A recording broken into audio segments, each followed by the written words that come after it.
같이 사도신경 하심으로 신앙 고백하도록 합니다. 나는 전능하신 아버지 하나님 천지의 창조주를 믿습니다. 나는 그의 유일하신 아들 우리 주 예수 그리스도를 믿습니다. 그는 성령으로 잉태되어 동정녀 마리아에게 태어나시고 본디오 빌라도에게 고난을 받아 십자가에 못 박혀 죽으시고 장사된 지 사흘 만에 죽은 자 가운데서 다시 살아나셨으며 하늘에 오르시어 전능하신 아버지 하나님 우편에 앉아 계시다가 거기로부터 살아있는 자와 죽은 자를 심판하러 오십니다. 나는 성령을 믿으며 거룩한 공교회와 성결 교제와 죄를 용서받는 것과 몸의 부활과 영생을 믿습니다. 아멘. 찬송가 28장 하시고 구종신 사모님 기도해 주십니다. 28장입니다.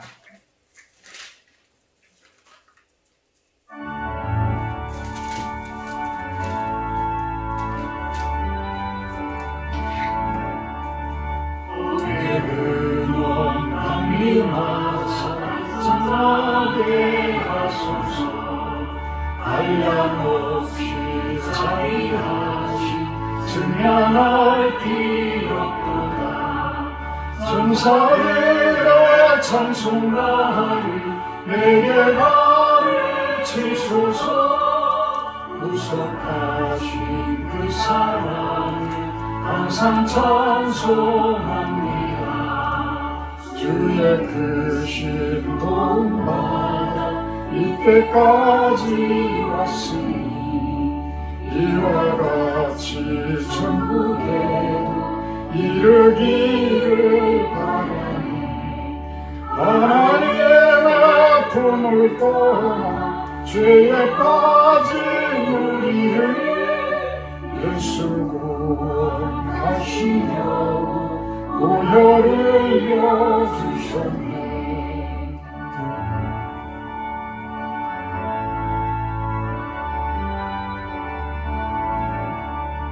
주의 위하는 애 받고 일생 빚진 자 되네. 주의 은혜 사슬에서 나를 주께 내소서. 우리 마음은 연약하여 범죄하기 쉬우니 하나님이 받으시고 천국임을 지소서. 아멘.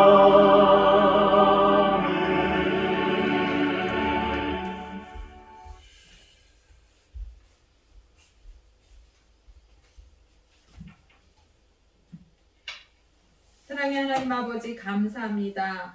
오늘도 우리에게 호흡을 주시고 일상을 살아가게 하시니 참으로 감사를 드립니다. 우리 삶의 당연함이 은혜임을 늘 고백하며 하나님께 감사하는 삶을 살기 원합니다. 그러나 이 땅에 살면서 세상과 타협하고 양심을 저버릴 때가 알게 모르게 저희들 얼마나 많은지요. 늘 말씀으로 나를 조명하고 영의 민감함으로 거룩과 정결한 삶을 살게 하여 주시옵소서. 아멘. 에스더서 말씀을 묵상하며 모르드게의 신앙의 절개를 배웁니다. 포로된 환경 가운데도 하나님의 말씀을 지키며 호람대오의 삶을 살아가는 신앙의 절개가 저와 우리 모든 믿는 자들의 삶의 고백이 되어지게 인도해 주시옵소서. 이 시간 안타까운 마음으로 우간다의 박종만 선교사님을 위해서 기도합니다. 불의의 사고로 어려움을 당한 선교사님과 가족들을 위로하시고 상한 모든 곳에 하나님의 급속한 치유하심이 있게 해 주시옵소서. 또한 이 시간을 통해서 비록 어렵고 힘들지만 더욱더 깊은 주의 위로하심과 하나님의 그 얼굴을 구하며 주 안에서 깊은 평강으로 인도해 주시옵소서. 이 시간 아울러 기도하옵는 것은 아마존의 홍성진 선교사님, 필리핀의 정준 선교사님, 러시아의 배봉현, 김원수 고속부 선교사님, 이렇게 땅끝까지 주의 복음을 증거하기 위하여서 자신들의 삶을 주님 앞에 올려드립니다. 주님, 저들의 그 걸음을 주님께서 축복하시고 그곳에 진정 하나님의 나라가 세워지고 또한 하나님의 능력과 주님의 성령의 능력이 많은 또 그 선교지에 펼쳐질 수 있도록 주님 인도하여 주시옵소서. 실로암 교회 또한 우리 기도와 말씀이 충만한 교회로 아버지 세워지기를 간절히 바라고 원하옵나이다. 주님 이 빈자리가 채워지게 함께하여 주시옵소서. 선교와 또한 전도를 통해서 복음이 전하여지며 또한 많은 자들에게 구원의 기쁜 소식을 전하는 그러한 하나님 기뻐하시는 교회가 되어질 수 있도록 인도해 주시옵소서. 아멘. 이 시간도 주님 목사님께 기름 부어 주시고 하나님의 말씀을 대언할 때 그 말씀의 능력으로 우리의 삶 가운데 그 말씀이 또한 살아내는 그 말씀으로 살아내는 역사가 있기를 원하고 기도합니다. 이 시간 예배의 첫 시종을 주님께 맡겨옵니다. 성령 하나님께서 기뻐 받으시는 귀한 예배 되어질 수 있도록 저희들 주님 앞에 영과 신령과 진정으로 예배할 수 있도록 인도하여 주시옵소서. 아멘. 모든 말씀을 예수님 이름으로 기도하옵나이다. 아멘.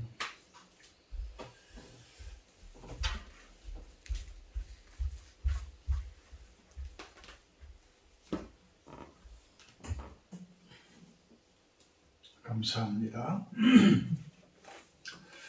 오늘 말씀은 신명기 16장 말씀입니다. 신명기 16장 말씀입니다. 수요 예배는 저희가 한 장씩 나가고 있습니다.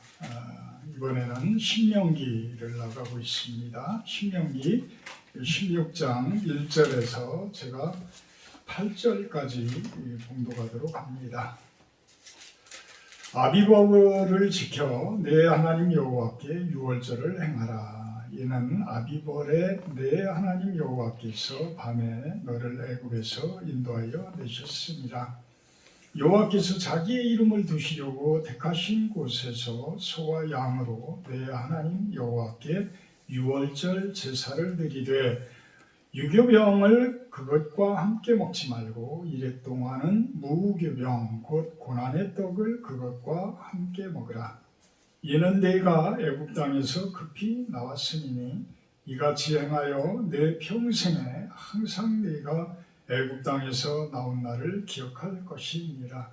그 이래 동안은 내 모든 지경 가운데에 누룩이 보이지 않게 할 것이요 또 내가 첫날 해질 때에 제사 드린 고기를 밤을 지내 아침까지 두지 말 것이며 유월절 제사를 내 하나님 여호와께서 내게 주신 각 성에서 드리지 말고 오직 내 하나님 여호와께서 자기의 이름을 두시려고 택하신 곳에서 내가 애굽에서 나오던 시각 곧 초저녁 해질 때에 유월절 제물을 드리고 내 하나님 여호와께서 택하신 곳에서 그 고기를 구워 먹고 아침에 내 장막으로 돌아갈 것이니라.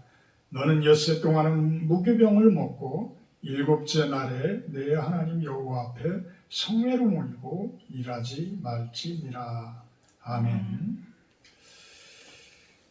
오늘 말씀 제목은 유대인의 3대 절기 이렇게 정해봤습니다. 유대인들의 3대 절기. 이 3대 절기는 크게 유월절, 칠칠절, 초막절 이렇게 정합니다.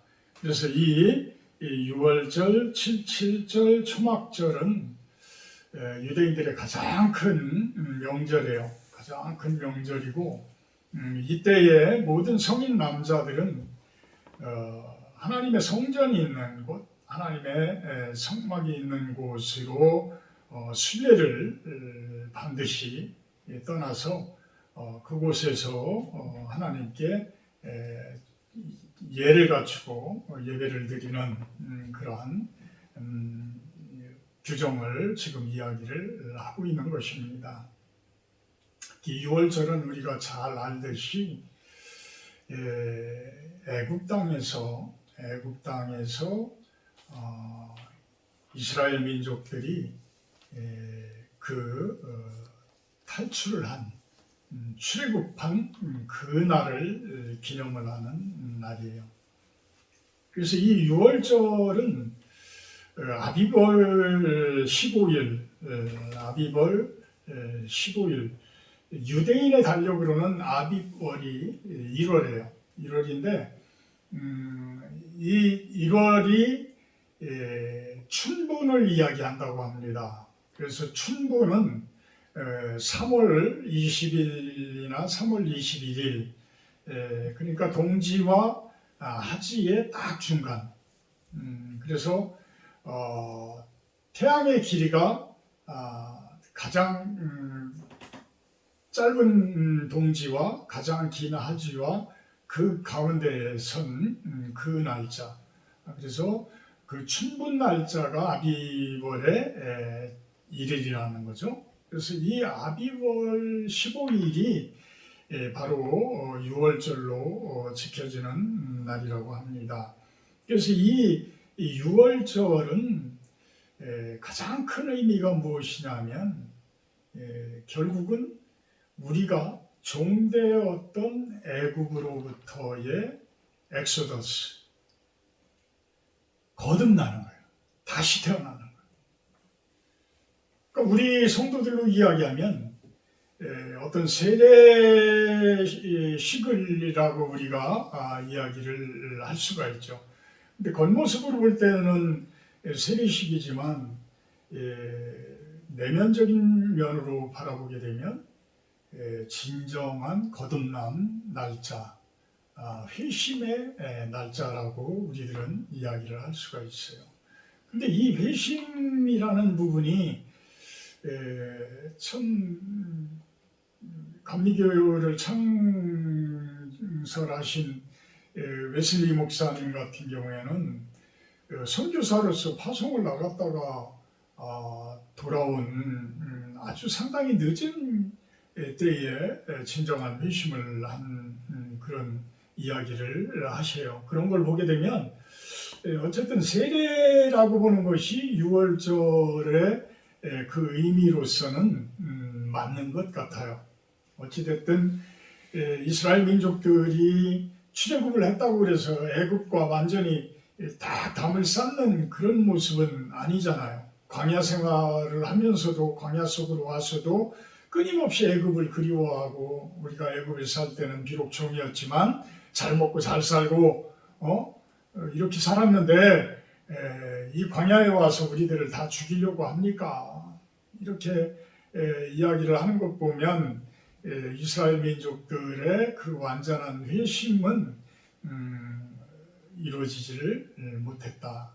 완전한 회심으로 우리가 본다라고 한다 그러면 결국은 가나안 땅의 입성, 지금 신명기를 이야기하는 이때의 모습이 아닐까라고 생각을 해요.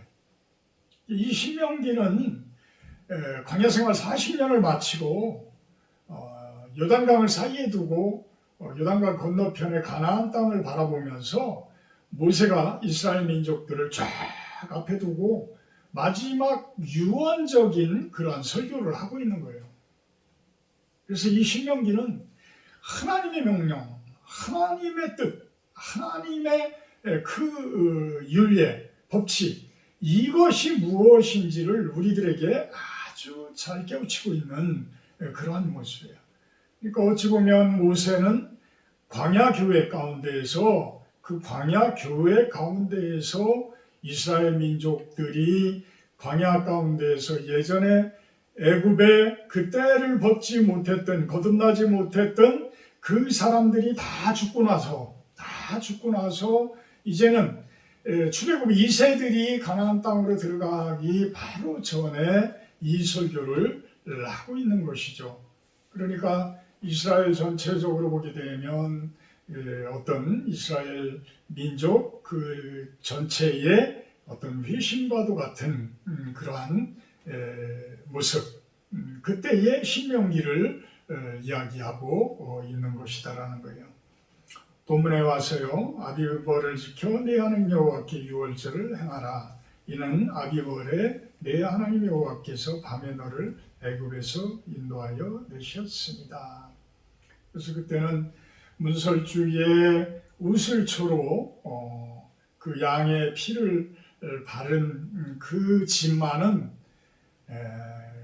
하나님의 사자들이 그 징계일에 그 징벌을 하기 위한 그 사자들이 다 구원을 하며 지나치고 애굽의 첫 태생들은 다 죽게 되어지는 그러한 날의 밤이에요.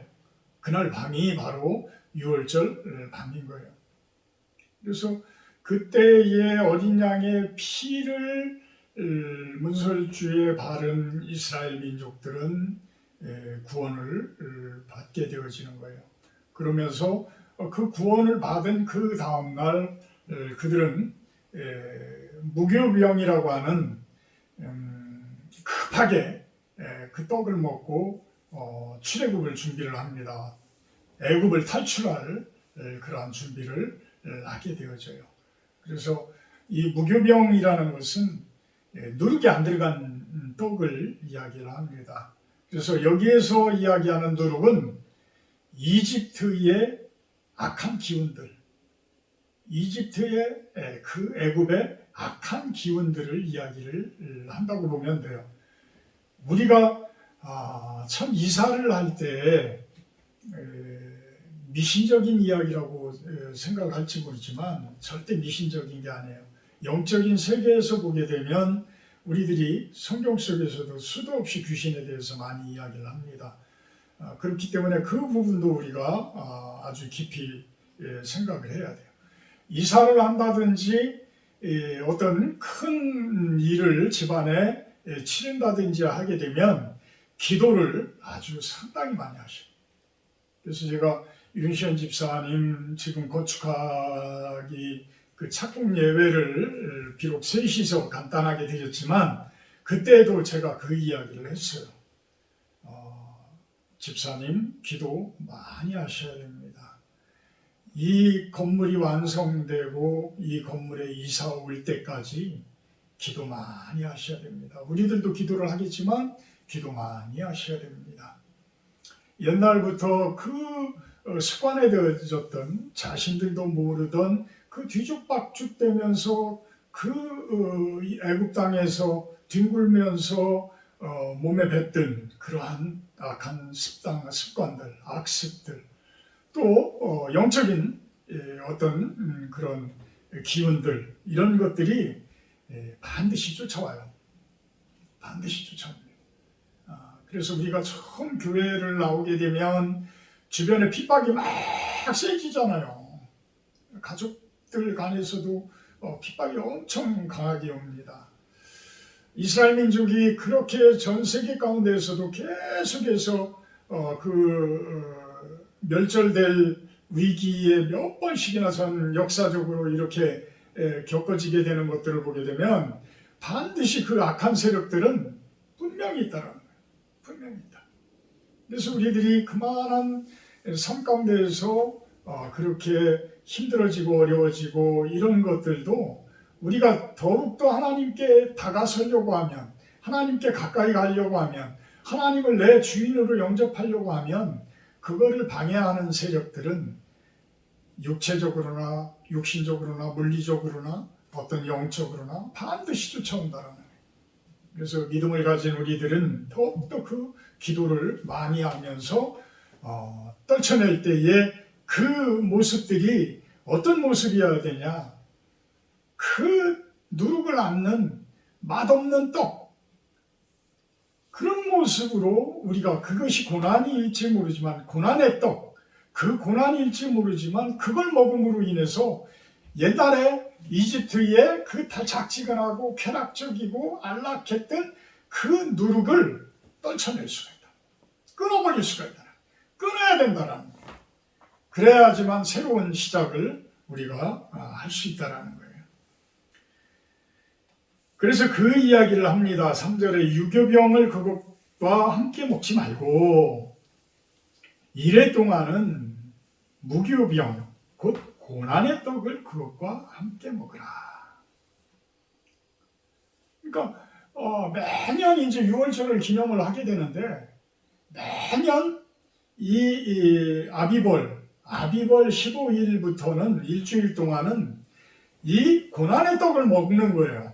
고난의 떡을 먹으면서 예전에 우리 조상님들이 애굽이라는 그 달콤한 쾌락적인 그 삶들을 끊어버리고 거룩한 땅을 향한 첫 발을 내디디는 그것을 기념을 하는, 그것은 결코 달짝지근한 모습이 아니고 결코 달콤한 모습이 아니고 결코 아주 맛있는 그러한 누룩이 들어간 떡이 아니라 고난의 떡이라는 거예요. 고난의 떡이다. 우리들이 예수 그리스도의 그 고난이 없었더라면 우리들이 영생을 얻을 수가 없잖아요. 그 하나님 나라라는 그 부분을 얻을 수가 없었잖아요. 또 우리들이 그 하나님의 자녀가 될 수가 없었잖아요. 또 의인이라고 우리들이 죄가 없다라는 그 하나님의 그 선포를 받을 수가 없었잖아요. 예수 그리스도의 고난의 피가 없었다면, 그래서 이 6월절은 3대 절기, 77절, 초막절, 그 뒤에 있는 그 3대 절기에 어찌 보면 가장 중요한 그 절기다. 그래서 이 6월절은 신약에서도 아주 많이 등장을 하지요. 예수님께서 최후의 만찬을 하신 날, 그것이 바로 6월절 저녁의 만찬이었어요. 그러니까 어린 양의 피를 예표하는 그러한 모습이었다는 거예요. 당신의 피. 그 고난이 없었더라면 결코 가나안 땅이 주어지질 않는다. 결코 하나님 나라가 주어지질 않는다. 세상 사람들이 바라볼 때는 별것 아니고 아무것도 아닌 그러한 모습일지 모르지만 우리들의 좋은 신앙을 가진 우리들은 그곳이 얼마나 좋은 곳인지, 그곳이 얼마나 멋진 곳인지, 그 삶이 얼마나 아름다운 삶인지 우리는 고백할 수 있잖아요. 고백할 수 있어요. 이것이 바로 6월절의 의미이다. 고난의 떡의 의미이다. 그러면서 5절에 보면 6월절 제사를 내 하나님 여호와께서 내게 주신 각 성에서 드리지 말고 오직 내 하나님 여호와께서 자기의 이름을 두시려고 택하신 곳에서 6월절 제물을 드리고, 7절에 보면 그 여호와께서 택하신 곳에서 그 고기를 구워 먹고 아침에 내 장막으로 돌아갈 것이다. 예수님 시대까지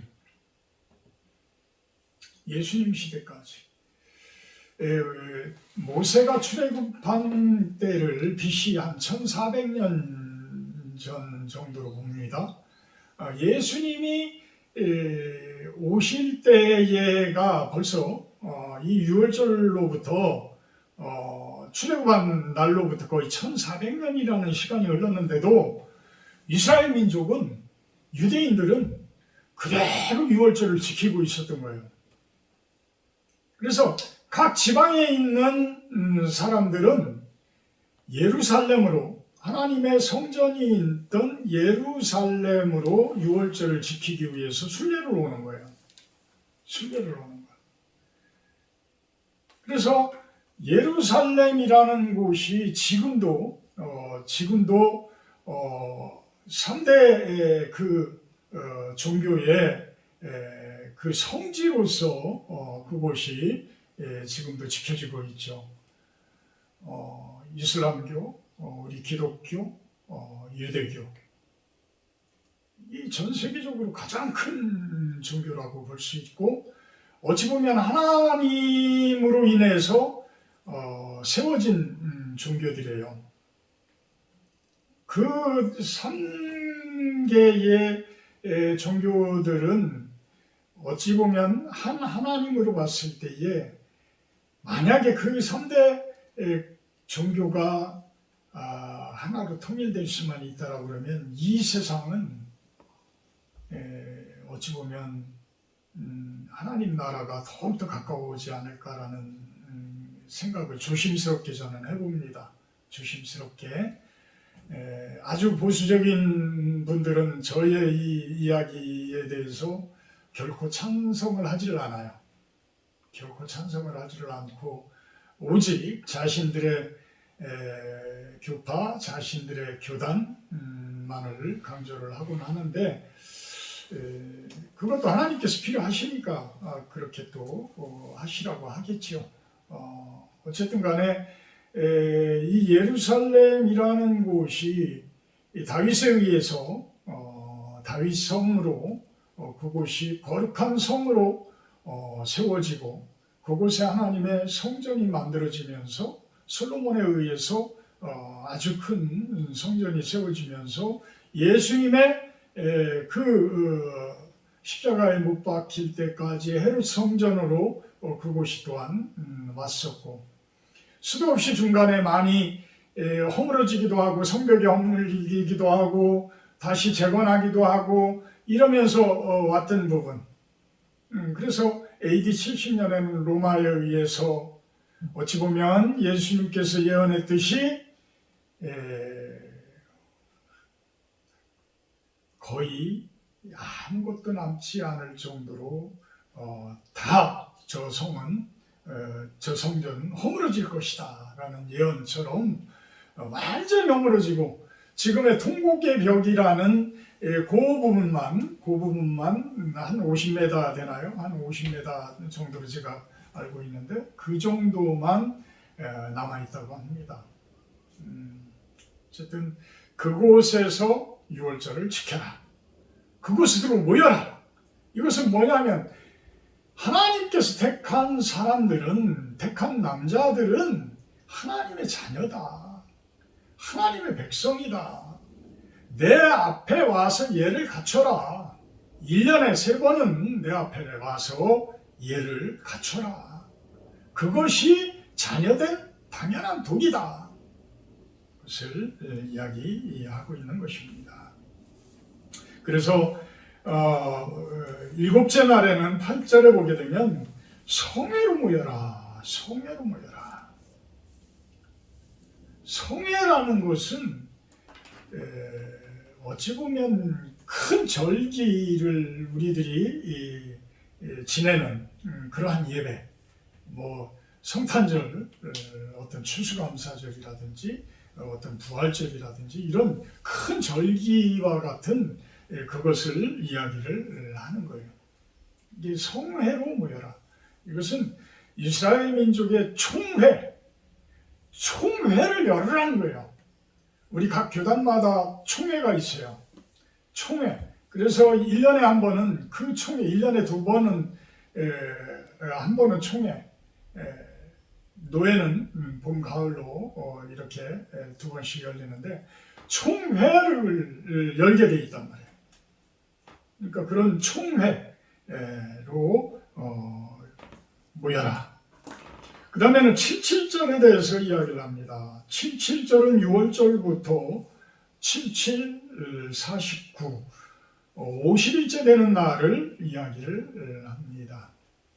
그래서 이 77절은 무슨 뜻이냐면 오순절이라고도 신약에서는 이야기를 하고 있고요.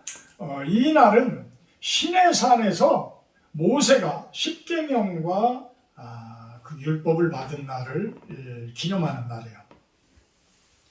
그래서 6월절부터 50일 정도가 지났을 때에 모세가 시내산에 올라가서 시내산에서 하나님으로부터 돌판에 십계명을 받고 그 율법을 받은 날이다.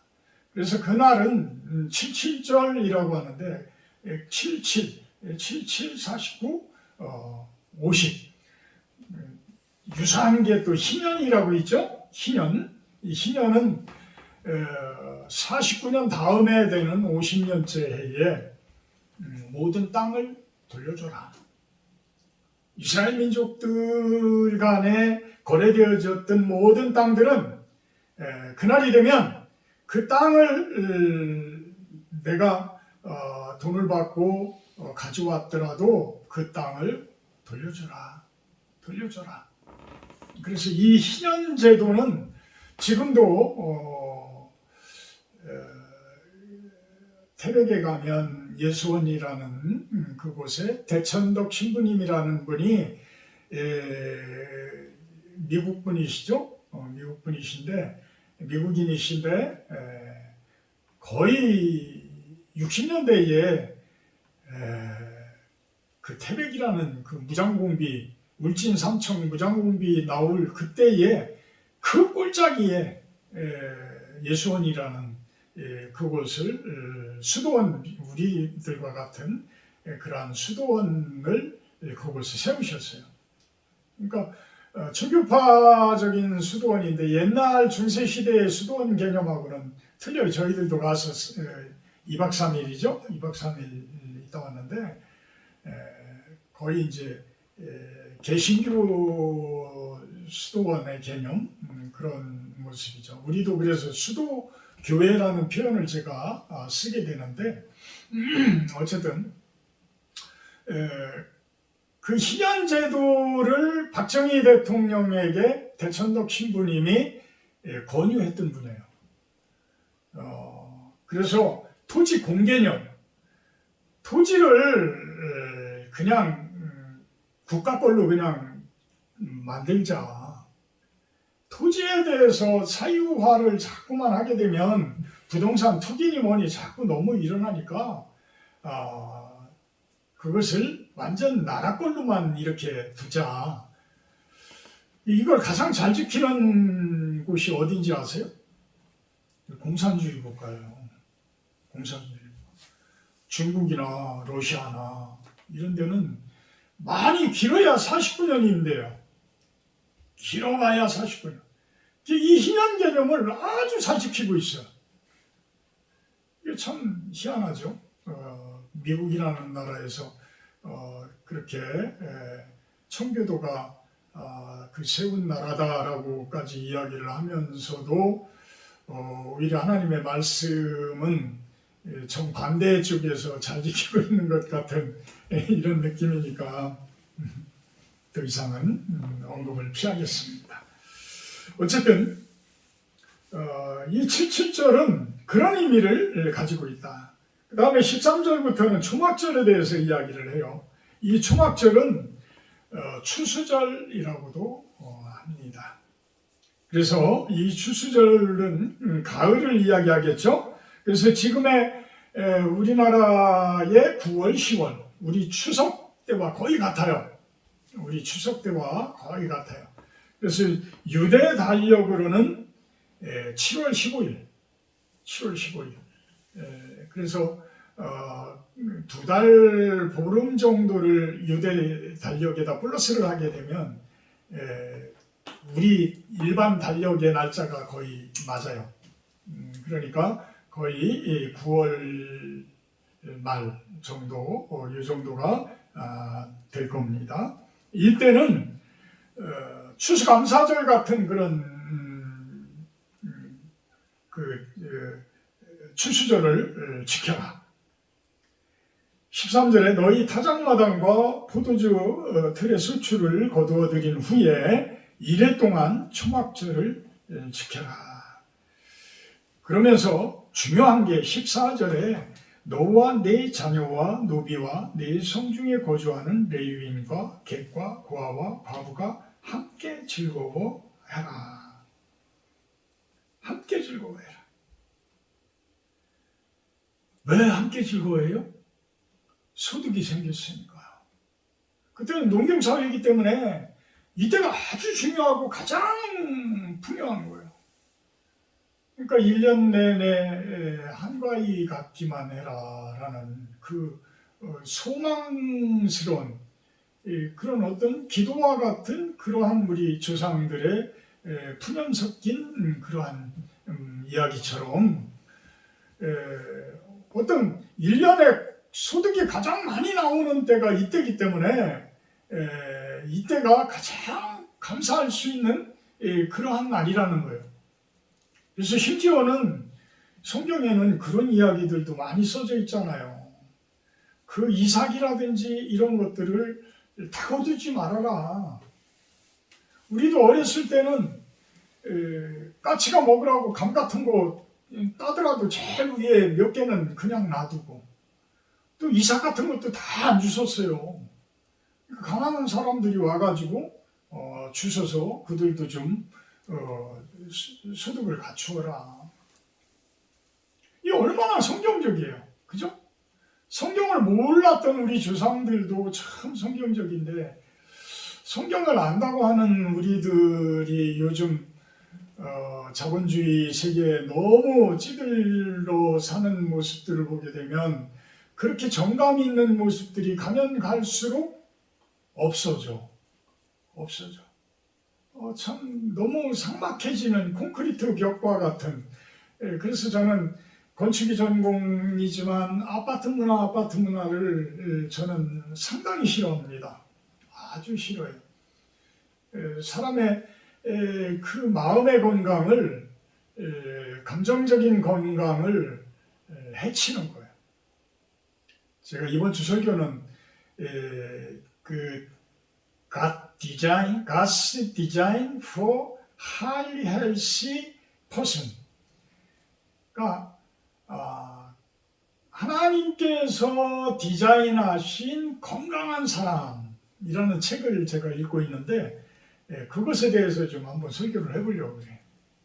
아직 성경 말씀이 에스더서인데 어떻게 연계가 됐는지는 모르겠지만, 하여튼 저는 일주일 동안 이제 그 부분을 책을 읽으면서 예전에 내가 생각하고 설교 시간에도 이야기했던 그 건강신학이라고 하는 그 부분이, 이 의학 박사 되시는 이분이 이렇게 책을 썼구나.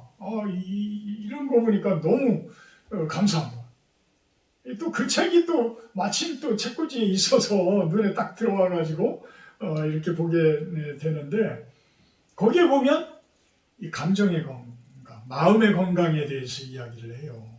그래서 이 마음이 건강해야지 또한 건강하다.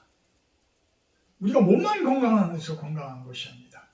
그러면서 그 박사님은 가장 중요한 에너지는 영적인 건강이다. 영적인 건강이 모든 것을 지배한다는 그 에너지가 그럴 수밖에 없죠. 그죠? 하나님께서 우주 만물을 창조하셨고 사람을 창조하셨기 때문에, 그분이 창조하신 분이기 때문에 그분으로부터 오는 에너지를 먹어야 우리가 건강한 거야. 근데 그 에너지를 못 먹은 사람들은 건강할 수가 없어. 그거는 100%야. 건강할 수가 없어. 그래서 죄송하지만 믿음이 없는 분들은, 하나님을 믿지 않는 분들은 절대 건강할 수가 없다. 그분의 주장.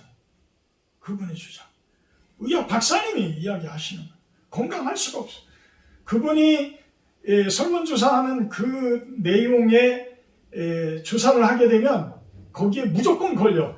어떤 분이든 믿음이 없는 분들은 무조건 걸리게 돼 있어. 건강할 수가 없다라는 이야기지.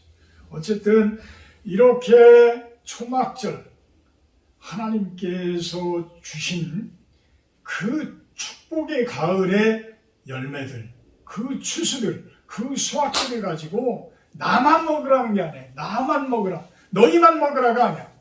너희들이 데리고 있는 종들, 너희들과 함께하고 있는 이방인들, 너희들 속으로 들어오고 있는 그러한 나그네들까지도 다 같이 어울려서 섬기면서 잔치를 베풀어라.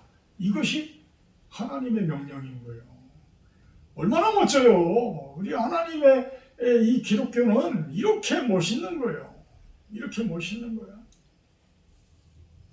그러면서 18절부터 22절까지는 공의의 재판에 대해서 이야기를 합니다. 하나님을 제대로 섬길 줄 아는 사람들은 정의와 공의가 무엇인지를 알아요. 역대 대통령들이 정의에 대해서 이야기하고 공의에 대해서 이야기를 하지만, 정치인들이 이야기를 하지만 성경에 입각해서 이야기하지 않는 정의와 공의는 다 정치적인 정의와 공의예요. 진정한 정의와 공의가 아니라는 거예요. 진정한 정의와 공의는 하나님의 말씀에 입각한 정의와 공의라는 겁니다. 그것을 책임진 자들이 누구예요? 의인들이에요. 의인들. 그래서 우리 의인들은, 의인이 누구예요? 우리 성도들을 이야기하는 겁니다.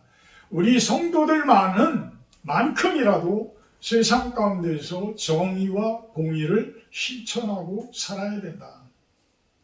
그러면서 19절에는 뇌물에 대해서 이야기를 해요. 뇌물은 애국적인 거예요. 이것은 세상적인 거예요. 그래서 세상에 물들어 있으면 어떤 그 돈적인 그런 부분에 너무 심취해서 있게 되면 하나님을 외면할 수밖에 없어요. 재물에 눈이 어두워져서, 그 뇌물에 눈이 어두워졌기 때문에. 그래서 뇌물은 지혜자의 눈을 어둡게 한다. 지혜자의 눈을 어둡게 한다. 그래서 우리 성도들은 이 뇌물과 같은 어떤 물질들, 이런 부분에 대해서 참으로 냉철할 필요가 있다.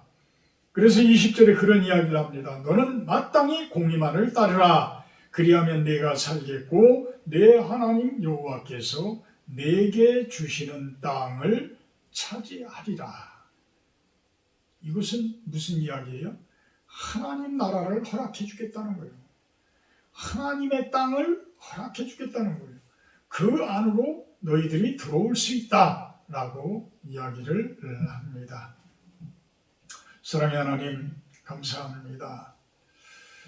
6월절과 77절과 초막절, 큰 3대 절기, 그 절기를 지키라고 이야기를 합니다. 우리들의 삶 가운데에서도 6월절이 있고 초막절이 있고 77절이 있습니다. 그 부분을 명심하고 주님 앞에 항상 정의와 공의를 행하는 그러한 성도로서의 삶을 살게 하여 주시옵소서. 감사드리며 예수님의 이름으로 기도합나이다. 찬송가 594장 하신 후에 주기도문으로 마치도록 합니다.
되신 우리 아버지여, 이름이 거룩히 여김을 받으시오며 나라 임하옵시며 뜻이 하늘에서 이룬 것 같이 땅에서도 이루어지이다.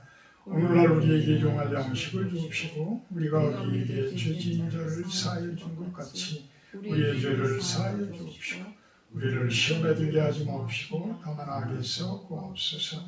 내게 나라와 권세와 영광이 아버지께 영원히 있사옵나이다. 아멘.